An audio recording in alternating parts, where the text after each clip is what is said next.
बुधवार को इंदौर हाईकोर्ट ने एक बड़ा फैसला सुनाया है। दरअसल देवपालपुर इलाके के एक शख्स ने एयू हाउसिंग फाइनेंस बैंक से प्लॉट खरीदने के लिए लोन लिया था, लेकिन कुछ किस्तें न चुकाने पर बैंक ने एसडीएम कोर्ट में केस दायर कर दिया और प्लॉट को जब्त करने का आदेश ले लिया।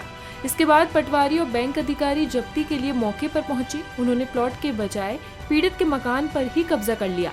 इतना सब सहन करने के बाद पीड़ित परिवार ने इस मामले में न्याय की तलाश करते हुए इंदौर हाईकोर्ट का रुख अपनाया और कोर्ट में याचिका दायर की। कोर्ट ने इस मामले में सुनवाई करते हुए मकान को पीड़ित परिवार को वापस लौटाने के आदेश दिए हैं। साथ ही कोर्ट ने जिम्मेदार अधिकारियों के खिलाफ कार्रवाई करने के भी निर्देश दिए हैं। हाईकोर्ट का डिसीजन आया है। मेरे पक्षकार ने एयू स्मॉल फाइनेंस बैंक से एक लोन लिया था। वो लोन लिया था उन्होंने प्लाट पर जब कलेक्टर का आदेश हुआ कि जब कुछ समय से उसने लोन नहीं भरा तो कलेक्टर का आदेश हुआ कि आप उस प्लाट पे कुर्की की जाए। तहसीलदार, पटवारी सभी को ये आदेश दिया था। जब ये कुर्की करने गए तो ये बैंक वालों के साथ मिलकर उन्होंने उस मकान पर कब्जा कर लिया जिन्होंने उन्हें उस पर लोन लिया ही नहीं था।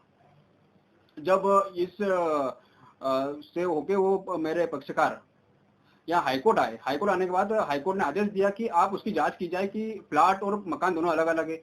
पटवारी ने उसका निरीक्षण किया 1 तारीख को। निरीक्षण करने के बाद उन्होंने पाया कि हमने बाय मिस्टेक इस मकान को सील कर दिया था। अब मकान सील करने के बाद मेरे पक्षकार लगभग 20 दिन तक घर से बेघर रहे। यहाँ तक कि उसकी बच्ची की 10वीं की परीक्षा थी, बोर्ड एग्जाम। उसके सारे पढ़ने लिखने के किताब कॉपी सब मकान के अंदर सील थे, तो उसके फंडामेंटल राइट का हनन हुआ उसमें। हाईकोर्ट में जब ये बात की गई तो हाईकोर्ट ने नाराजगी जताते हुए जो जिम्मेदार प्रशासन अधिकारी थे उनको आदेश दिया कि इसमें आप 2 हफ्ते में जवाब पेश करें कि आखिर ऐसी गलती कैसे हुई।